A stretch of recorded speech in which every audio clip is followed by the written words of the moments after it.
Hello আমার প্রাণের প্রিয় মিষ্টি বন্ধুরা, কেমন আছো তোমরা? আশা করি সকলেই অনেক ভালো আছো আর ভালো থাকারই কথা, কারণ তোমরা আমার গল্প শুনে যে মজা পাও তাতে সবাই অনেক ভালো আছো। বন্ধুরা, আর বেশি কথা না বলে চলুন শুরু করি আজকের ভিডিও। যখন আমি শহরে এলাম তখন খালার বাড়িতে থাকতে শুরু করলাম। আমার খালাতো বোন, যে আমার চেয়ে বয়সে ছোট, তার সঙ্গেই একই ঘরে থাকতাম। প্রতিদিন কাজ শেষে ক্লান্ত হয়ে বিছানায় শুয়ে পড়তাম আর সে আমার পাশে ঘুমাতো। এক রাতে একটু দেরি করে বাড়ি ফিরলাম। বাড়িতে ঢুকে সরাসরি বিছানায় গিয়ে শুয়ে পড়লাম। চোখ বন্ধ করে বিশ্রাম নিচ্ছিলাম। কিছুক্ষণ পর সে এসে আমার পাশে বসে নিঃশব্দে মাথায় হাত বুলাতে শুরু করল। তারপর ধীরে ধীরে পায়ের কাছে বসে শান্তভাবে পা ম্যাসাজ করতে লাগল। সে বলল, যতক্ষণ না তুমি পুরোপুরি আরাম পাচ্ছ, আমি তোমার পাশে আছি। এই বলে সে আমার পা ম্যাসাজ করতে থাকল। সেদিন সকালে কবিতা আর আমি দুজনেই বাড়িতে ছিলাম। কবিতা হেসে আমার দিকে এগিয়ে এসে বলল, ভাইজা, যদি কিছু প্রয়োজন হয় তবে নির্দ্বিধায় বলতে পারো। সে আমার সামনে দাঁড়ালো এবং আন্তরিকভাবে হাত বাড়িয়ে দিল। তার আচরণে আমি কিছুটা অবাক হলাম, যেন তার মধ্যে নতুন এক ধরনের আত্মবিশ্বাস দেখা যাচ্ছে। এরপর সে আমার হাত ধরে আলতো করে তার কাঁধের কাছে নিয়ে গিয়ে বলল, যা ইচ্ছে করতে পারো, তবে আমাকেও কিছু সাহায্য করতে হবে। কবিতা দেখতে অনেক সুন্দর ছিল, তার চলাফেরা ও আচরণ আমাকে মুগ্ধ করত। তার গায়ের রং ছিল ফর্সা। শহরে থাকার কারণে সে সবসময় ছোট পোশাক পরত, যা তাকে অসাধারণ দেখাত। তবে সে আমার সাথে এমন কিছু আচরণ করবে তা আমি ভাবতে পারিনি। বন্ধুরা, আজকের গল্পটা বেশ স্পেশাল হতে চলেছে। আশা করি তোমাদের ভালো লাগবে। কেউ মিস করো না। গল্পটি ভালো লাগলে দয়া করে ভিডিওটি লাইক, শেয়ার এবং চ্যানেলটি সাবস্ক্রাইব করো। আমার নাম কুনাল। যে ঘরে থাকছিলাম প্রথমে ভেবেছিলাম কবিতা আমার চেয়ে বেশ ছোট, কিন্তু পরে বুঝলাম তেমন নয়। আমি কাজের জন্য শহরে এসেছিলাম এবং খালুর বাড়িতে উঠেছিলাম, কারণ মা চেয়েছিলেন আমি যেন অন্য কোথাও না থাকি। মা বলেছিলেন, শহরে তো তোমার খালুর বাড়ি আছে, সেখানেই থাকা ভালো। শহরে এসে আমি একটি ভালো বেতনের চাকরি পেয়েছিলাম। খালুর বাড়ি ছোট হলেও বেশ আরামদায়ক ছিল। বাড়িটিতে একটি ছোট রান্নাঘর, একটি বেডরুম এবং একটি ছোট হলরুম ছিল। বাড়িতে খালু, খালা আর তাদের মেয়ে কবিতা থাকত। খালু গ্রামের সবার কাছে বলতেন শহরে তার বড় বাড়ি আছে। কবিতা তখন 18 বছরে পা দিয়েছে। কবিতাকে আমি শেষবার যখন দেখেছিলাম তখন সে মাত্র 9 বছরের ছিল। এবার তাকে দেখে মনে হলো সে অনেক বড় হয়েছে এবং আরও সুন্দর হয়ে উঠেছে। খালু আমাকে দেখে বেশ খুশি হয়েছিলেন, কারণ মা আগেই তাকে জানিয়ে রেখেছিলেন আমি কিছুদিন শহরে তাদের বাড়িতে থাকব। যদিও আমার ভালো বেতনের চাকরি ছিল, মা সবসময় বলতেন অন্য ছেলেদের সাথে থাকলে আমি হয়তো খারাপ হয়ে যাব। তাই মায়ের ইচ্ছাতেই খালুর বাড়িতে থাকার সিদ্ধান্ত নিয়েছিলাম। খালুর বাড়িতে কবিতার জন্য একটি ছোট ঘর ছিল যেখানে সে থাকত। আর খালু খালা নিজেদের হলরুমে ঘুমাতেন। আমি খালুকে বলেছিলাম মাঝে মধ্যে কাজ করতে করতে দেরি হয়, তাই আলাদা ঘরের প্রয়োজন। খালু বললেন আমি যেন কবিতার ঘরেই থাকি। কবিতা তখন কিছুদিনের জন্য হলে চলে গিয়েছিল আর আমি তার ঘরে থাকছিলাম। কয়েকদিন পর কবিতা বলল হলে তার ঘুম ঠিকমতো হচ্ছে না, তাই সে আবার ঘরে ফিরে এলো। এরপর থেকে আমরা একসঙ্গে ঘুমাতাম। কবিতা দেখতে সুন্দর এবং তার বয়সও বাড়ছে। সেই রাতগুলোতে কখনো ঘুমের মধ্যে ভুল করে আমার হাত তার দিকে চলে যেত, কিন্তু আমি দ্রুত নিজের হাত সরিয়ে নিতাম। এক রাতে অনুভব করলাম সে যেন আমার পাশে আরও কাছে এসে শুয়ে আছে। ভেবেছিলাম হয়তো কাকতালীয় ঘটনা। তবে পরের রাতগুলোতেও এমন অনুভূতি হচ্ছিল।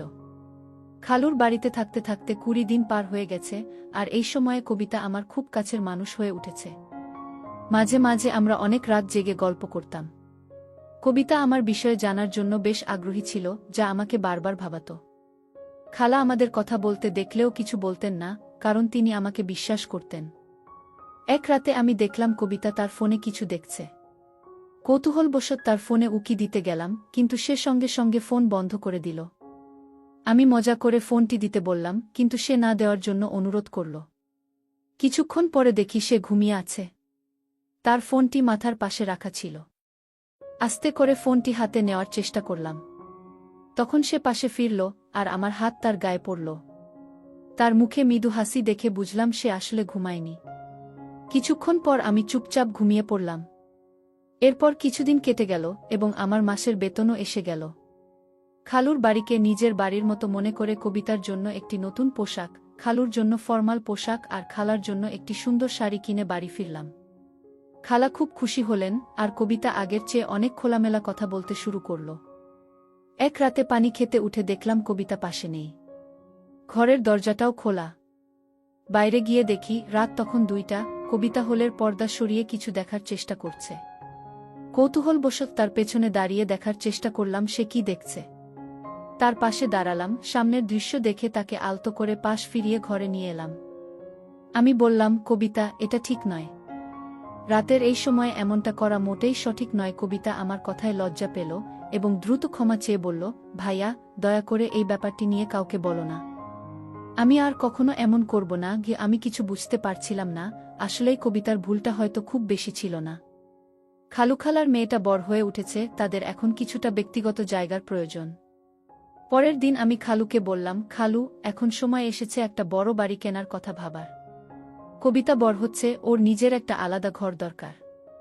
বড় বাড়ি হলে সবার জন্য ভালো হবে। খালু হেসে বললেন, 3জন মানুষের জন্য বড় বাড়ির দরকার নেই। তুমি এসে চতুর্থ হয়েছ, কিন্তু আমাদের এখনো কোনো অসুবিধা হচ্ছে না। তাহলে বড় বাড়ির প্রয়োজন কেন? খালুর এ কথা শুনে আমার মুখটা একটু মলিন হয়ে গেল। ঠিক তখনই আমার ফোন বাজল। ফোনে মা ছিলেন। মা বললেন, তোমাকে একটি মেয়ের ছবি পাঠিয়েছি, দেখে বলো তো কেমন লাগছে। আমি মাকে জানালাম, মেয়েটি দেখতে বেশ ভালোই লেগেছে। এতে মা খুশি হয়ে জানালেন 20 দিনের মধ্যে বিয়ের ব্যবস্থা করবেন। 20 দিন পর আমার বিয়ে হয়ে গেল। কিছুদিনের ছুটি কাটিয়ে আমি আবার কাজের জন্য শহরে ফিরছিলাম। তখন মা বললেন, তোমার স্ত্রীকে সঙ্গে নিয়ে যাও। এরপর আমি আমার স্ত্রী তানিয়াকে নিয়ে শহরে চলে এলাম।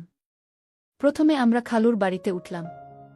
কবিতা তখন তার ঘর ছেড়ে বাবা মায়ের সঙ্গে হোল ঘরে ঘুমাত, আর আমাদের ঘরটি আমাকে আর তানিয়ার জন্য ছেড়ে দিল।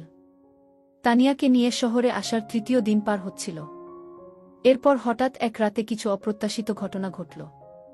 আমি যখন তানিয়ার পাশে ঘুমাচ্ছিলাম, হঠাৎ দেখি হোল থেকে কেউ উকি দিচ্ছে। তাকে দেখে আমি দ্রুত উঠে বসলাম। আমাকে উঠতে দেখে সে চুপচাপ সরে গেল। তখন আমি ভাবতে লাগলাম, যদি তানিয়া এই শহরের পরিবেশে মানিয়ে নিতে পারে, তাহলে আগামী মাসেই আমরা আলাদা থাকার জন্য একটি ঘর খুঁজে নেব। কারণ শহরে আসার পর থেকেই আমার খালাতো বোন আমাকে বিশেষ নজরে রেখেছিল।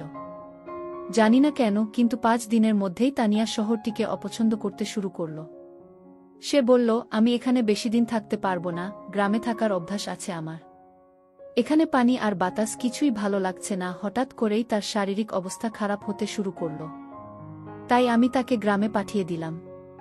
এরপর আমি খালুর বাড়িতে একাই থাকতে শুরু করলাম। তানিয়ার প্রতি যতটা ভালোবাসা থাকার কথা ছিল, ততটা যেন অনুভব করছিলাম না।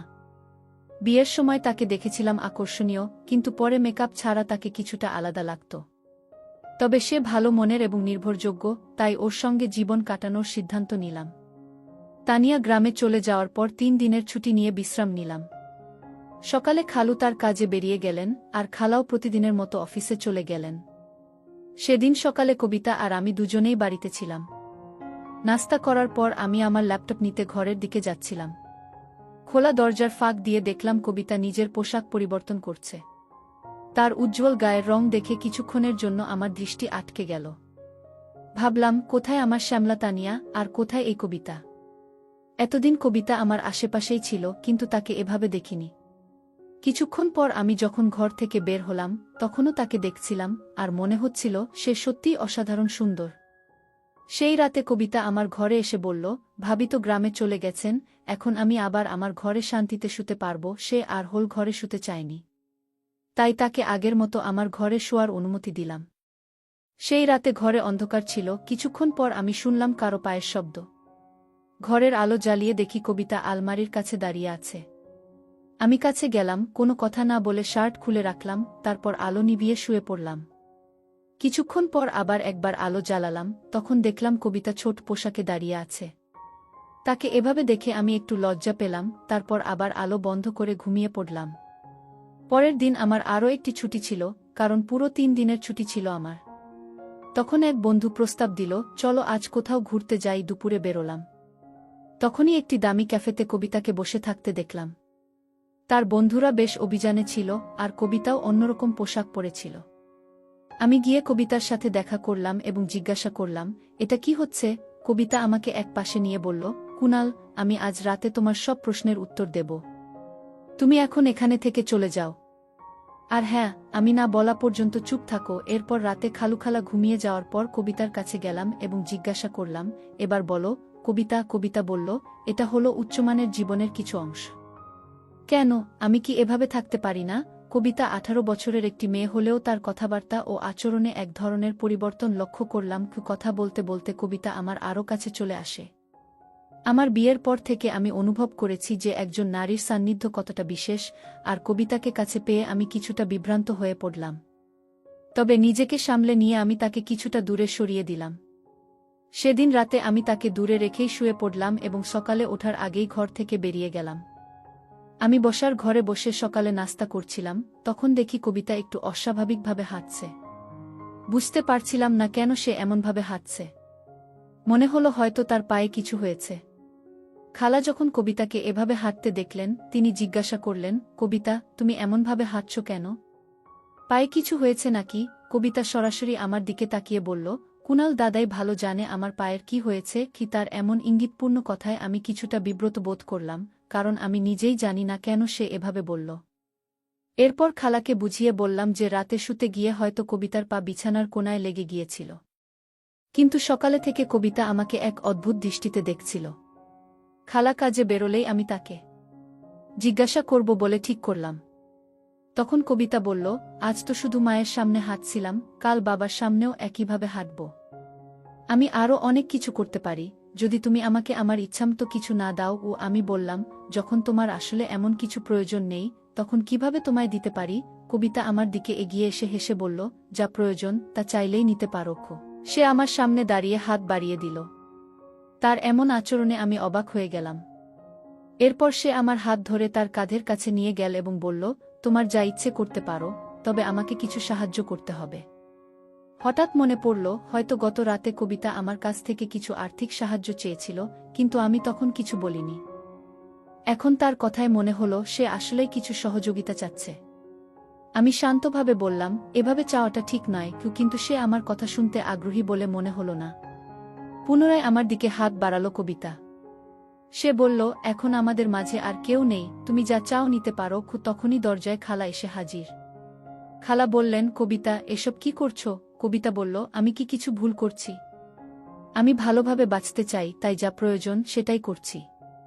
আপনি কি আপনার ম্যানেজারের সাথে এমন কিছু করেন না এবং তাতে টাকা নেন না? আমি সবই দেখেছি। আমিও চাই এই বাড়িতে নিজের উপার্জনের পথ খুঁজে নিতে, এতে ভুল কি? খালা কবিতার কথায় চিৎকার করে বললেন, তুমি একদম বোকা। বড়দের সাথে কিভাবে কথা বলতে হয় সেটুকুও জানো না? খালা কবিতার মুখ বন্ধ করার জন্য তার দিকে এগিয়ে যাচ্ছিলেন, তখন আমি তাকে থামালাম। খালাকে জিজ্ঞাসা করলাম, কবিতা যা বলছে সেটা কি সত্য? খালা মাথা নিচু করে চুপ রইলেন, কিছু বলতে পারলেন না। আমি বললাম, খালা, আপনি জানেন এসব দেখে কবিতা কতটা প্রভাবিত হয়েছে? আমি এই বাড়িতে আসার পর একবার নয়, একাধিকবার কবিতাকে আমার পকেট থেকে টাকা নিতে দেখেছি। আপনারা এমন আচরণ করলে কবিতাও আপনার কাছ থেকে তা শিখবে। এখন সময় এসেছে তাকে সঠিক পথ দেখানোর। খালা কবিতার দিকে তাকিয়ে বললেন, কবিতা, আমাকে ক্ষমা করো। আমি আজ থেকে চাকরি আর ম্যানেজারের সাথে সম্পর্ক ছেড়ে দেব। কি? কবিতা বলল, মা, আমি ইচ্ছে করেই এসব করেছি যাতে আপনি এই পথ ছেড়ে দেন। কুনাল দাদাভাইয়ের সামনে সব বলার কারণও ছিল। কবিতা ও আমি মিলে খালাকে তার ভুলের কথা বোঝালাম।